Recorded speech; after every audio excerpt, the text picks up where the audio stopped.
Bismillahirrahmanirrahim. Assalamualaikum warahmatullahi wabarakatuh. Waalaikumsalam. Bismillahirrahmanirrahim. Alhamdulillahirabbil alamin. Assalatu wassalamu ala asyrafil anbiya'i wa sayyidil mursalin. Sayyidina wa habibina wa syafi'ina wa maulana Muhammadin wa ala alihi wa sahbihi ajma'in, amma ba'd. Alhamdulillahirabbil alamin.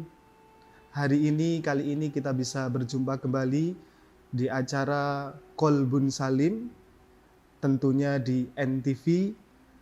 Kali ini saya tidak sendiri, akan tetapi saya ditemani oleh Gus Ahmad Nur Fauzi.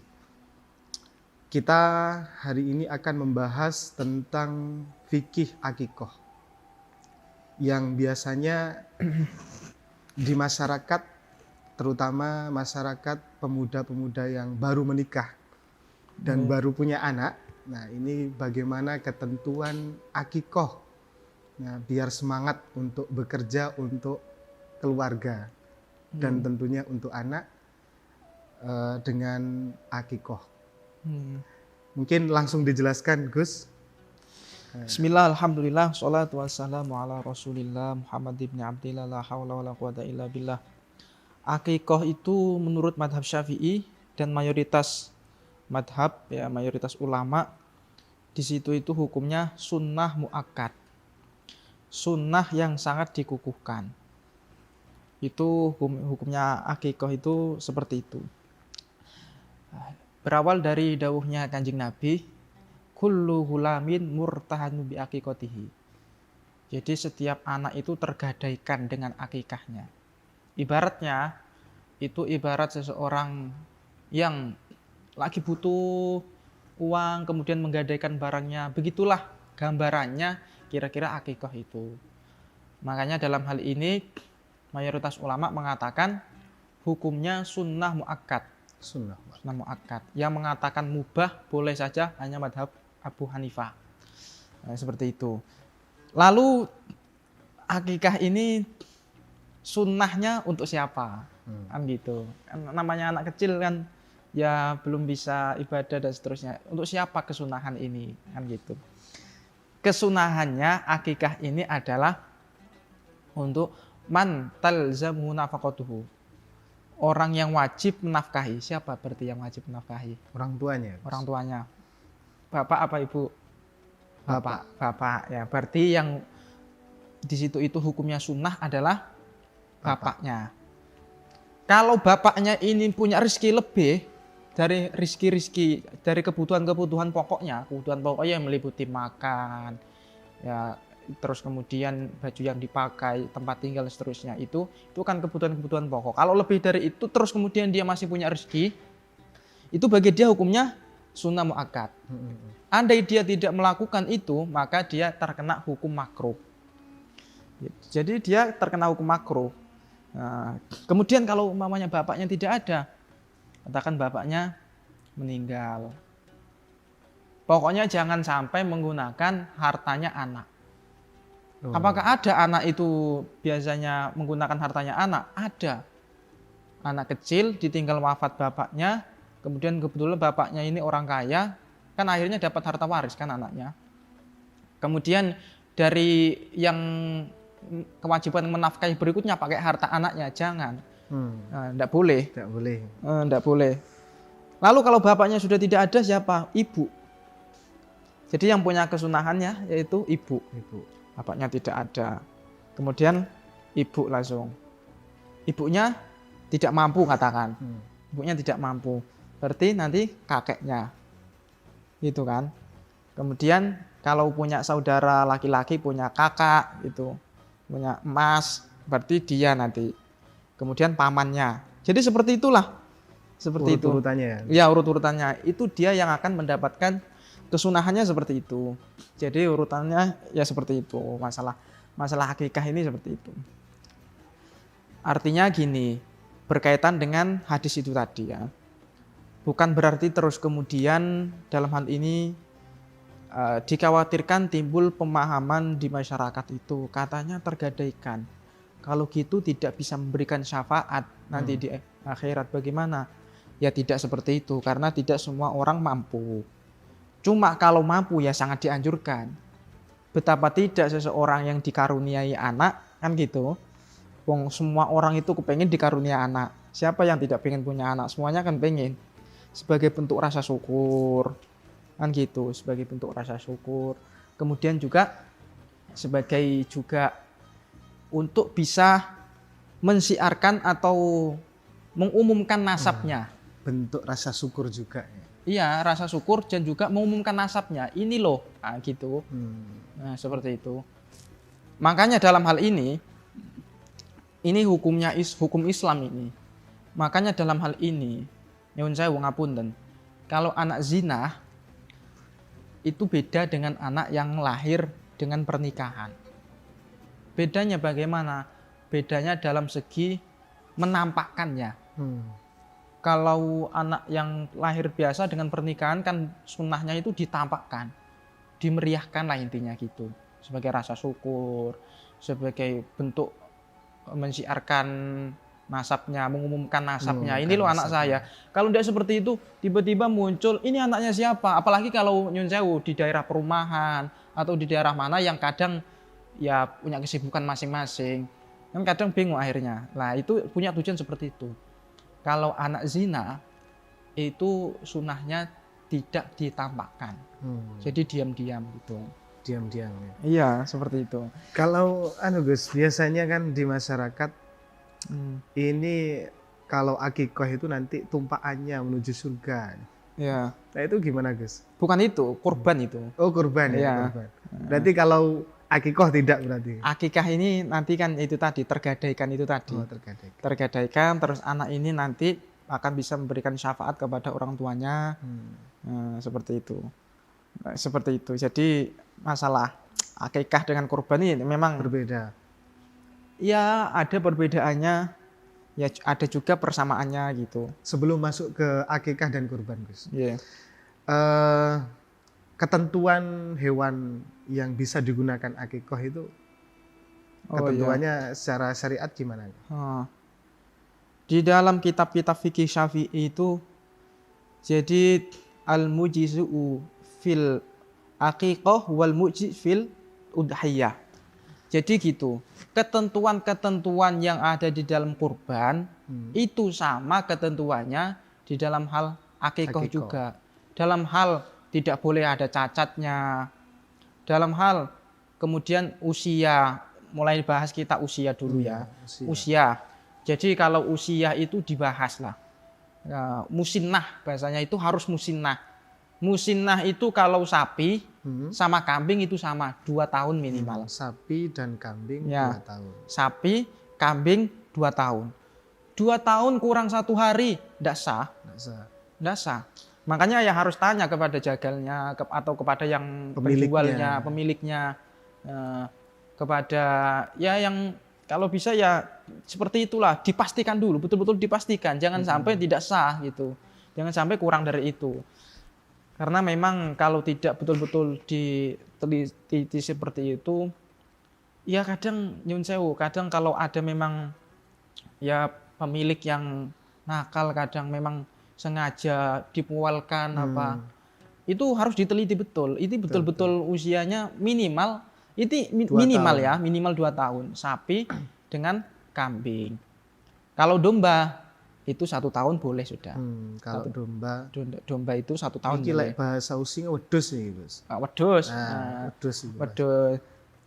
Kadung anu niku wow, kambing niku wedhus. Kambing wedhus. Wedhus, mendok. Kambing itu. Berarti mendok 1 tahun ya. Mendok 1 tahun. Wedhus 2 tahun. Sama dengan sapi. Sapi sama unta itu 5 tahun. Sapi ini saudaranya kerbau. Jadi sapi sama kerbau itu sama. Sama ya. Terus kemudian unta. Artinya apa? Ya, artinya apa dalam hal ini? Artinya sapi dengan unta itu tadi, sapi, unta. Ini tadi sebetulnya boleh dibuat akikah nih. Oh, sapi boleh ya? Boleh. Gini gambarannya gini. Jadi umpamanya ya, sapi kan untuk 7 orang. Tetangga katakan punya anak 2, ini punya anak 2, 2 sampai 7 disatukan gitu. Boleh dalam mazhab Syafi'i. Dalam mazhab Syafi'i boleh seperti itu. Ada mazhab lain yang tidak memperbolehkan, tapi mayoritas ulama boleh. Mazhab lain mengatakan karena Nabi dulu akikahnya menggunakan kambing, ya sudah berarti kambing. Tapi sebetulnya bolehnya boleh menggunakan unta juga boleh. Tapi hitungannya gimana Gus? Berarti sapi 1 gitu. Apa disamakan dengan laki-laki kambing 2? 7. Sapi itu 7. 7. Ya, sapi berarti itu sama dengan kurban tadi. Iya. Sapi gitu, unta gitu. Kalau seumpamanya 1 orang saja, karena memang tetangganya banyak sekali, kalau ngundang nanti tidak banyak dagingnya gimana, ndak enak nanti kurang. Sapi saja boleh. Bahkan ada ulama yang berpendapat itu yang lebih afdol. Sapi. Iya, karena sekarang itu konteksnya kan masyarakat itu kan, konteksnya di masyarakat itu nyun sewu, kadang ada beberapa, bahkan sebagian orang itu kadang ndak mau sama dagingnya kambing dan seterusnya. Itu jadi menyesuaikan lah untuk menyenangkan orang itu tadi lah gitu. Baik Gus, sebelum kita lanjut ke materi yang sangat menarik ini, dan insya Allah masyarakat akan menunggu dengan materi ini, terutama pasangan-pasangan muda yang punya anak ini. Kita akan kembali lagi setelah berikut ini.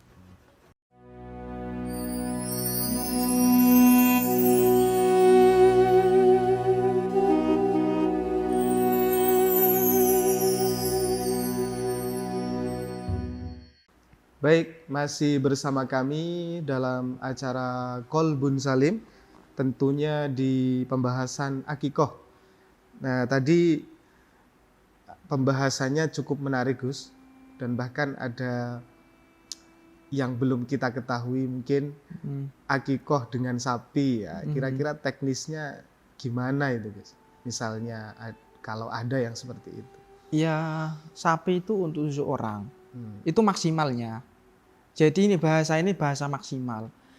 Andai nanti saya alhamdulillah ada rezeki banyak, 1 orang saja sudah, anak saya tunggal saja, sapi boleh. Bahkan ada ulama yang mengatakan sekali lagi itu yang 1 orang sapi itu yang utama karena dagingnya banyak.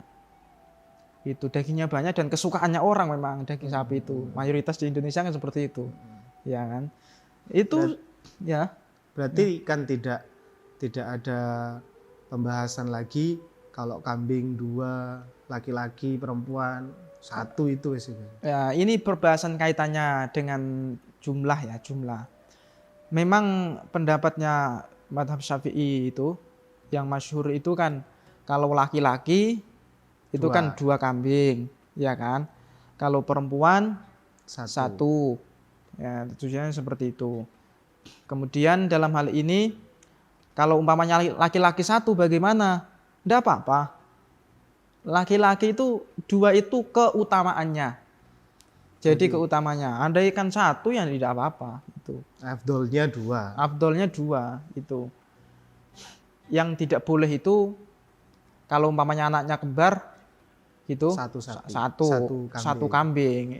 Itu yang tidak boleh. Berarti masih mendapatkan kesunahan akikoh ya? Kesunahan akikah.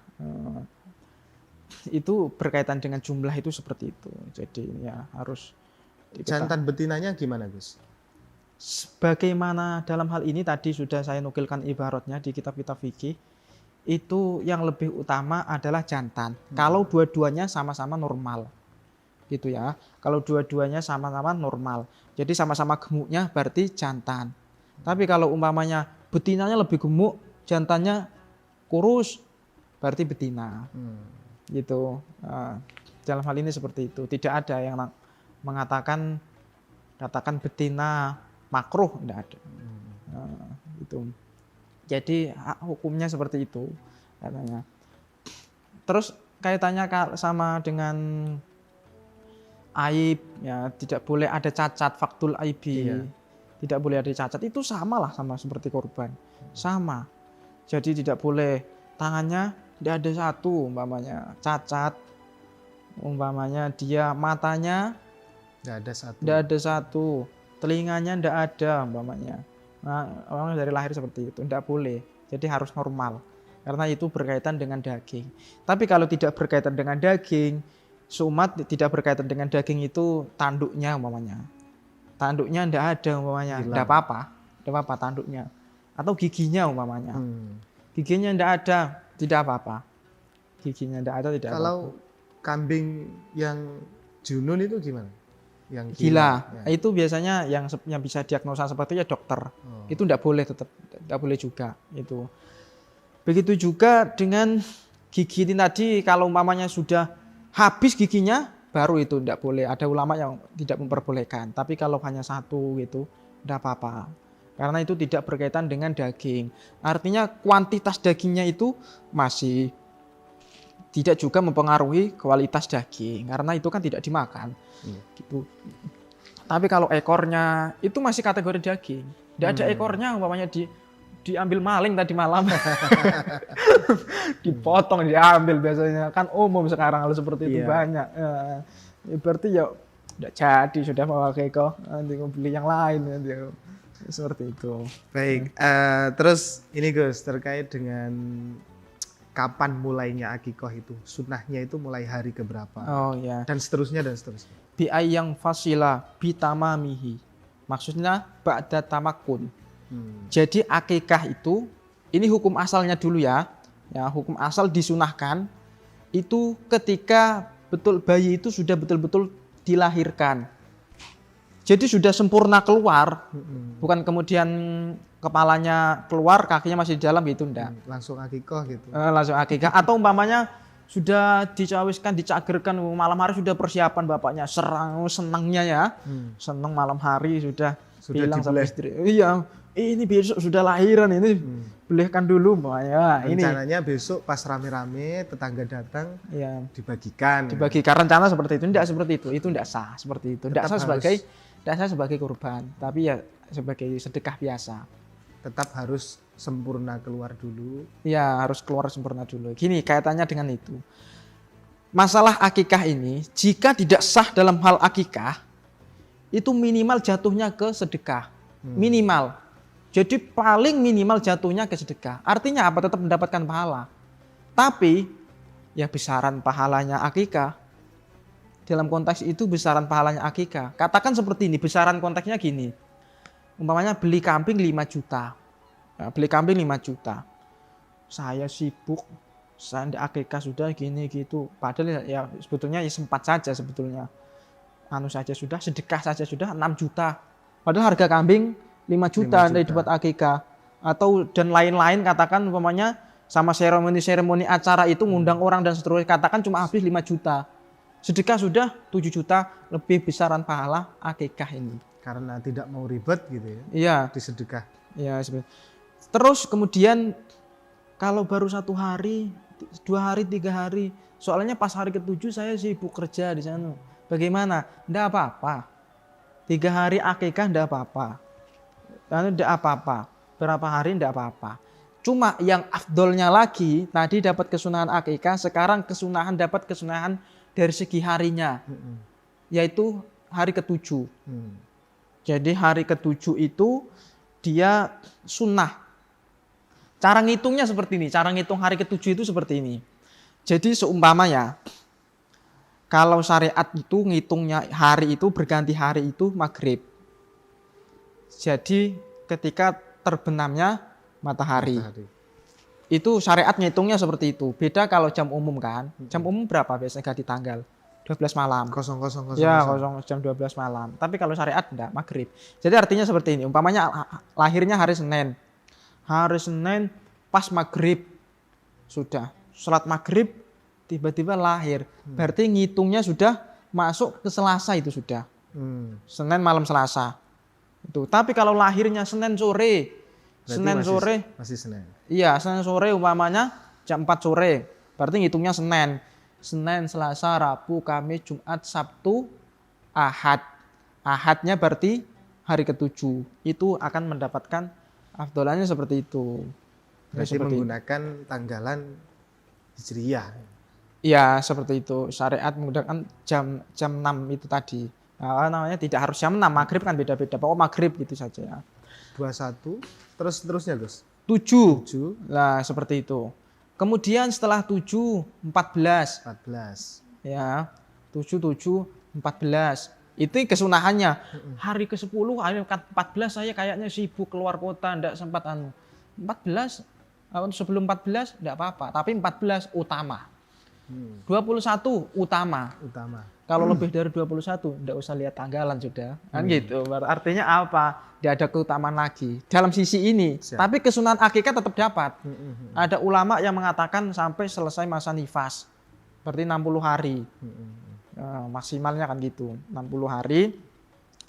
Bahkan ulama sampai dengan balik gitu ya.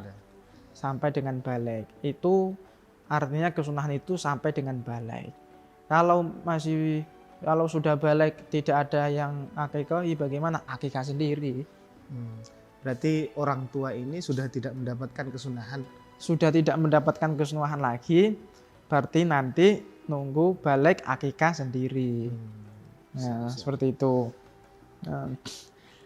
Dalam hal ini juga ya. Kemudian yang perlu kita bahas lagi adalah yang berkaitan masalah akikah ini ya sebetulnya banyak lah ya, banyak kesunahan akikah lah. Di antaranya kesunahannya akikah itu dalam hal ini di kakinya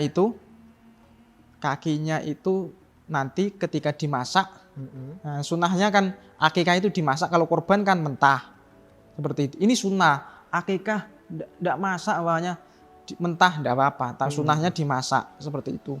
Itu ada lagi kesunahannya, yaitu kakinya dikasihkan kepada yang mengeluarkan anaknya itu, dokternya. Itu kaki. Ya, kaki. Lebih utama lagi kaki yang belakang sebelah kanan itu. Nah, kira-kira kenapa Gus? Ada ya seperti itu. Itu ada lagi kesunahannya itu, diantaranya adalah seperti tulangnya itu. Tulangnya itu tidak boleh dihancurkan. Harus dipas persendian.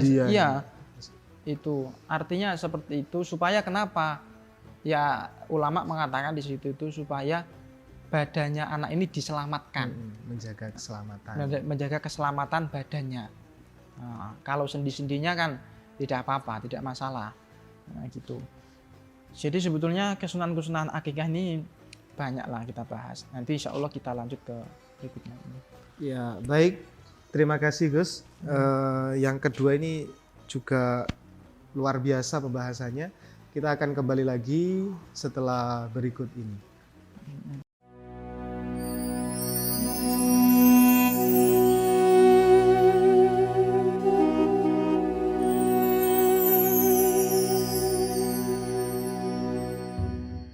Kembali lagi bersama kami program Qalbun Salim, tentunya di pembahasan akikoh.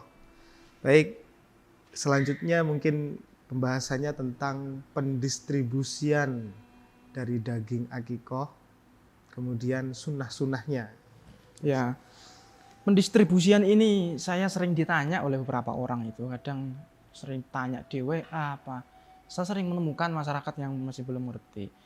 Kalau dimakan dagingnya akikah itu katanya seperti makan anaknya sendiri. Katanya seperti, mana ada makan anak dagingnya anak sendiri, itu gimana itu.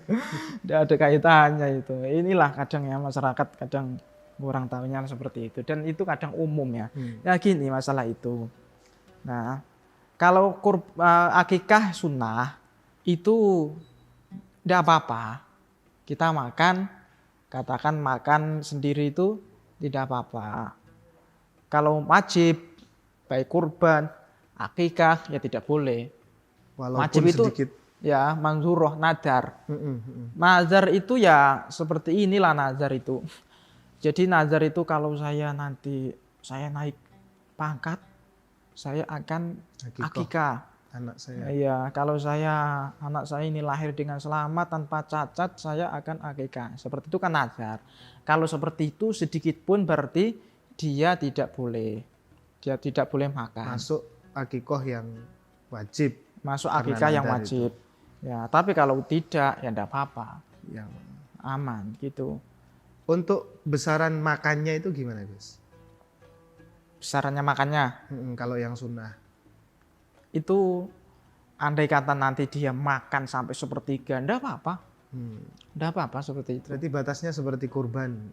Iya, korban. Gitu ya. Bahkan korban itu kan kemarin andai kata dia itu ya, tapi ini jangan disampaikan di masyarakat karena ini kadang rawan juga.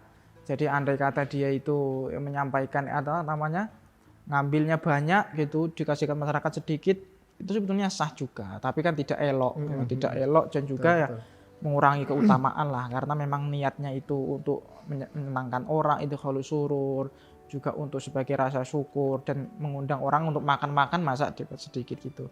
Tapi sebetulnya boleh, intinya boleh lah. Intinya boleh memakan seperti itu. Gitu. Dalam bentuk, kalau akikah dalam bentuk sudah masak. Iya, sudah masak itu kalau akikah itu.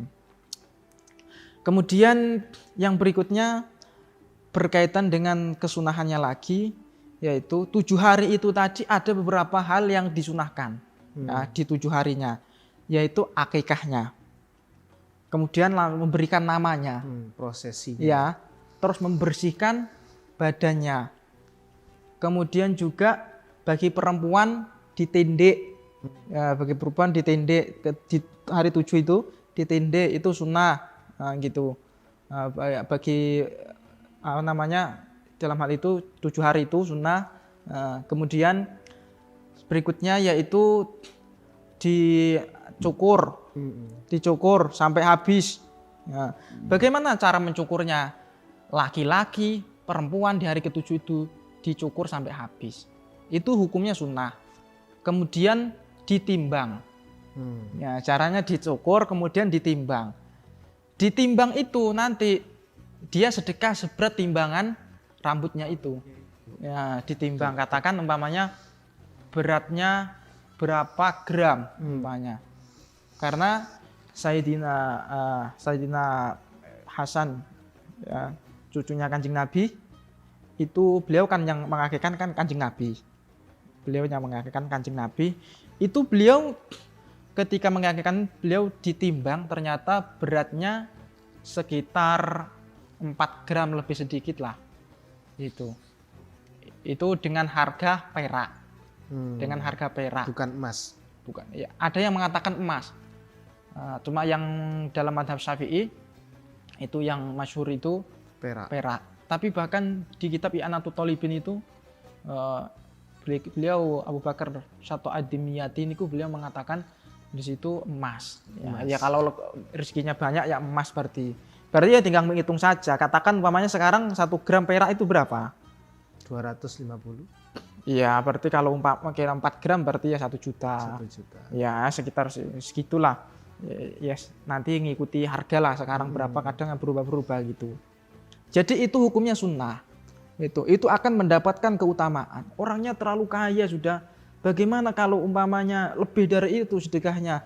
Tidak apa-apa.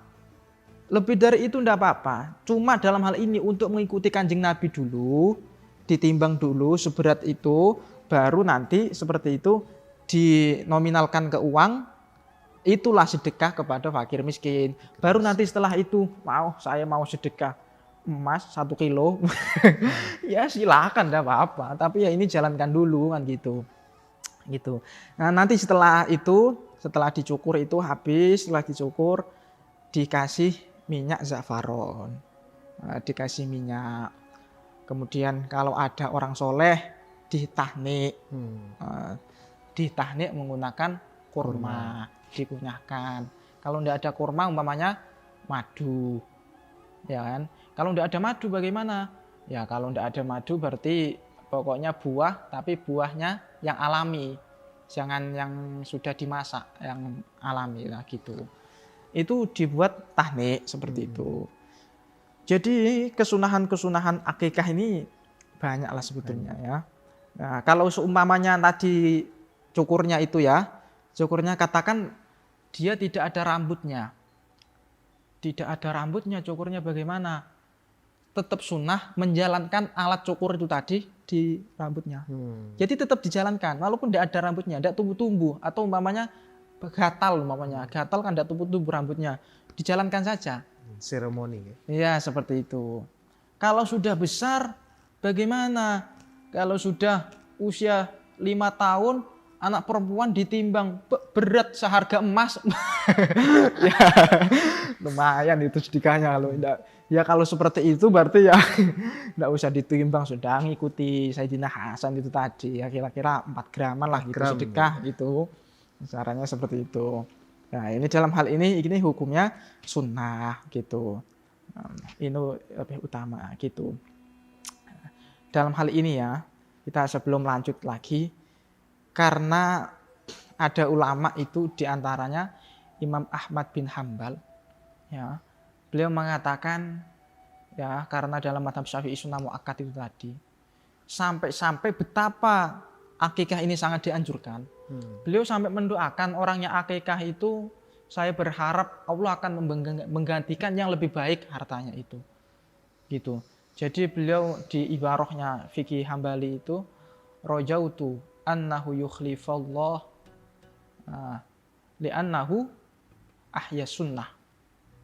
Saya berharap orang yang melakukan akikah itu Allah akan menggantinya. Mengganti yang lebih baik hartanya. Itu didoakan Imam Ahmad bin Hambal langsung. Didoakan mujtahid mutlak Imam Ahmad bin Hambal, berarti kan luar biasa. Artinya apa? Ya monggo seperti itu dilakukan. Tapi ya itu tadi ya, kalau dalam hal ini kan tidak kesepakatan ulama, cuma ini motivasi-motivasi dari beliau juga. Ya, tapi di sisi lain juga harus mengukur kemampuan finansial juga. Ya, jangan sampai karena hal seperti itu dilakukan sampai memberatkan orang lain kadang. Memberatkan orang lain, akhirnya anaknya besar sampai anaknya yang bayar dan seterusnya. Ini Gus, biasanya di masyarakat kan akikoh kan ada beberapa yang mengadakan selamatan gitu. Selamatan, kemudian pulang bawa berkat akikoh, itu ada mahlul qiyam. Nah, itu gimana itu Gus? Termasuk sunnah apa? Iya. Ada selamatannya gitu maksudnya, ada prosesinya. Ya, hal-hal seperti itu ya sama lah.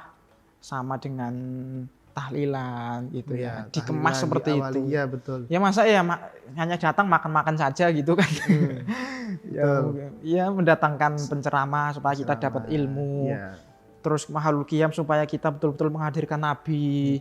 Baca maulid supaya betul-betul mahabbahnya cinta kepada Nabi. Itu kan seperti itu kan. Ya hal seperti itu bid'ah hasanah. Boleh. Iya, boleh. Baik seperti itu. Dikemas apapun seperti itu. Ini Gus, apa namanya?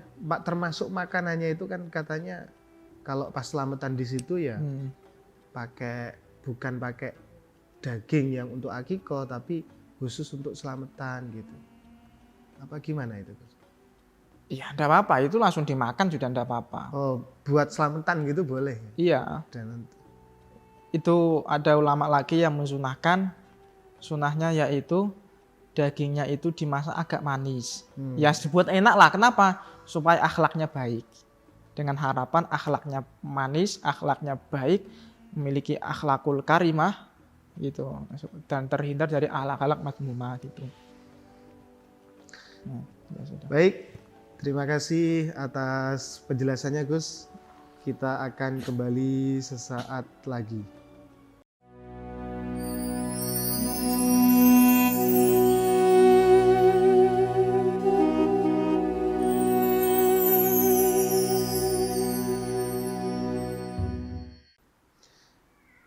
Masih bersama kami di program Kolbun Salim bersama dai-dai muda dari Majelis Dzikir dan Sholawat Rijalul Ansor Kabupaten Banyuwangi, Gerakan Pemuda Ansor Kabupaten Banyuwangi yang begitu luar biasa. Tentunya kali ini melanjutkan pembahasan yang tadi.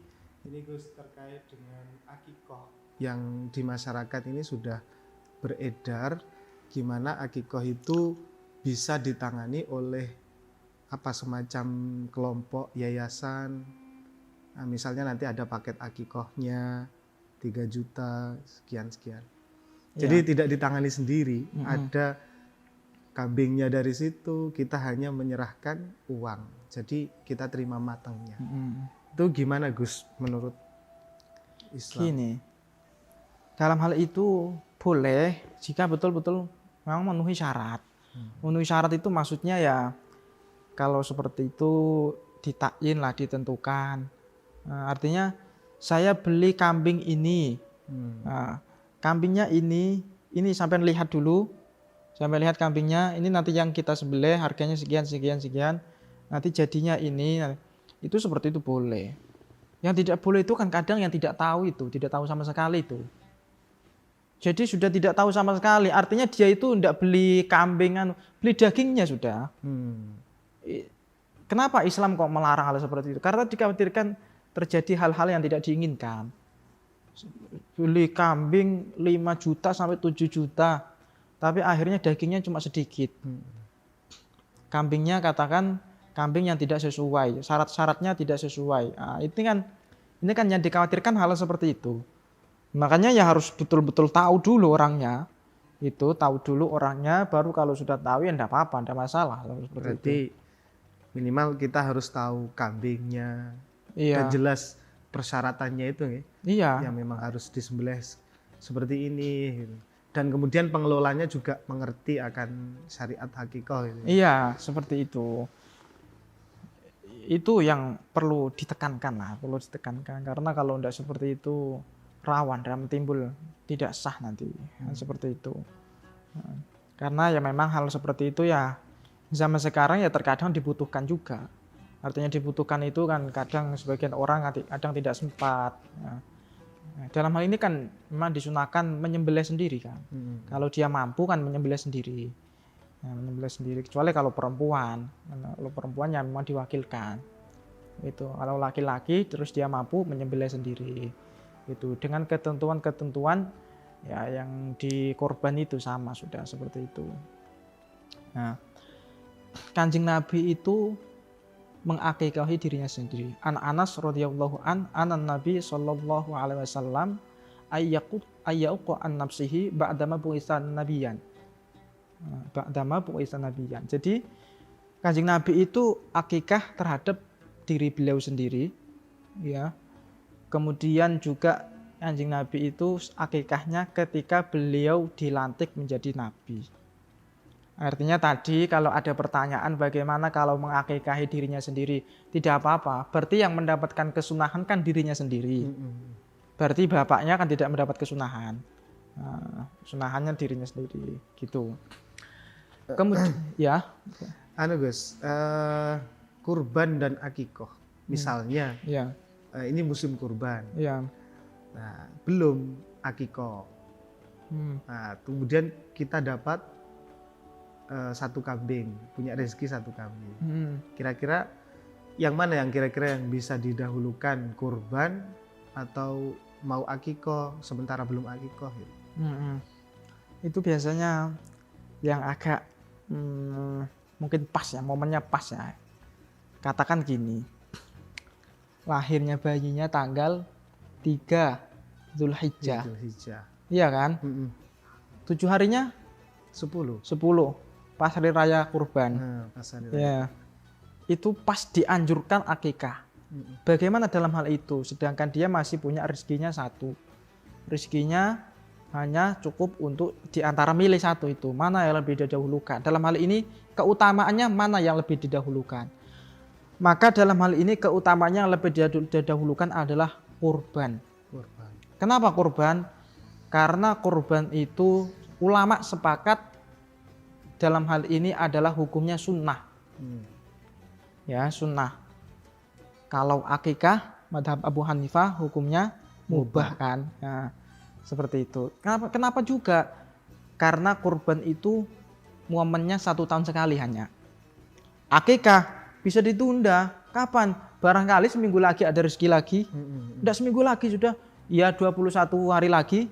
21 harinya ada rezeki. Kan bisa ditunda.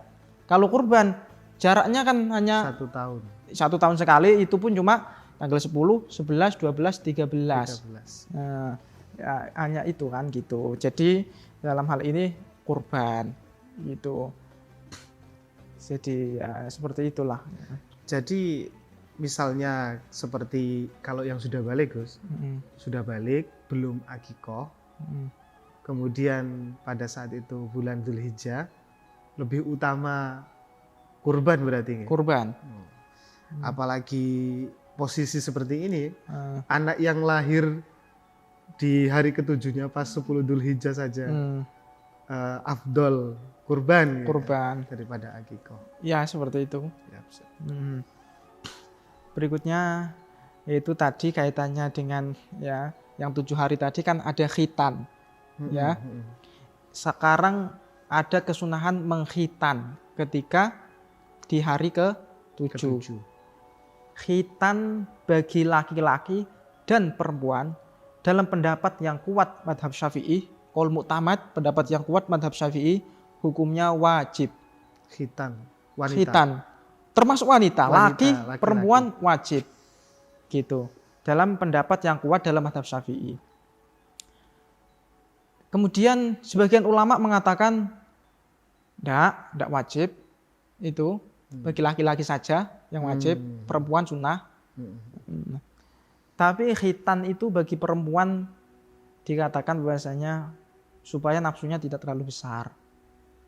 Itu kan nafsunya perempuannya supaya menolong dia supaya tidak sampai terjerumus ke hal-hal yang dilarang syariat karena nafsunya terlalu besar.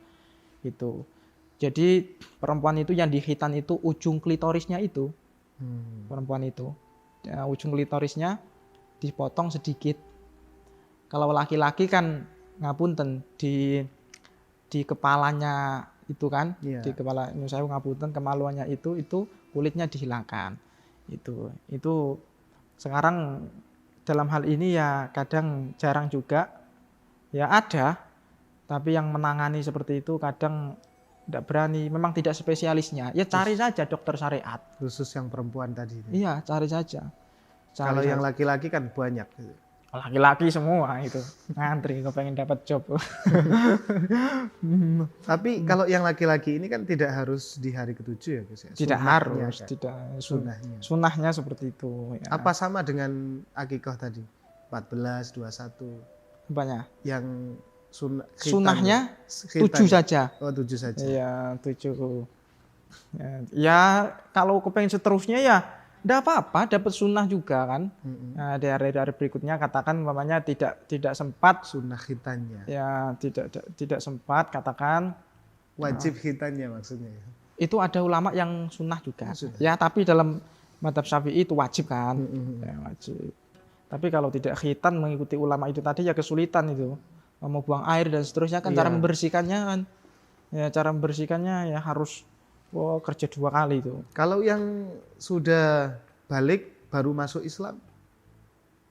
Ya itu tadi. Kalau dia mau disunat ada dokter profesional yang menangani, tidak apa-apa. Tidak apa-apa. Tapi kalau seumpamanya dia aman, ambil aman, tidak apa-apa juga. Karena ada ulama yang tidak mewajibkan juga. Tapi itu tadi sekali lagi cara membersihkannya kan sebetulnya ya harus ada ilmunya juga. Harus cara membersihkan najisnya itu ya. Masa setiap mau buang air kan airnya seperti itu, cara membersihkan harus teliti. Kalau udah seperti itu ya sholatnya tidak sah. Nah gitu. Nah itu pembahasan fikih akikah lah. Mungkin ada sunnah-sunnah lagi Gus yang belum terbahaskan. Iya. Ya. Jadi masalah akikah ini gini ya kita ya harus dalam hal ini harus sering-sering kita sampaikan di masyarakat karena kita juga kemarin itu ya ada beberapa orang yang minta ke kita kepengen bahas akikah yang ya dipublikasikan lah. Dipublikasikan karena masih banyak yang kurang tahu karena itu tadi ada statement-statement masyarakat itu yang tidak tahu ya menganggap katanya makan daging anaknya, menganggap kadang dia tidak boleh makan daging anak akikahnya dan seterusnya gitu. Jadi ya hal seperti ini perlu kita publikasikan dengan masif lah seperti itu ya.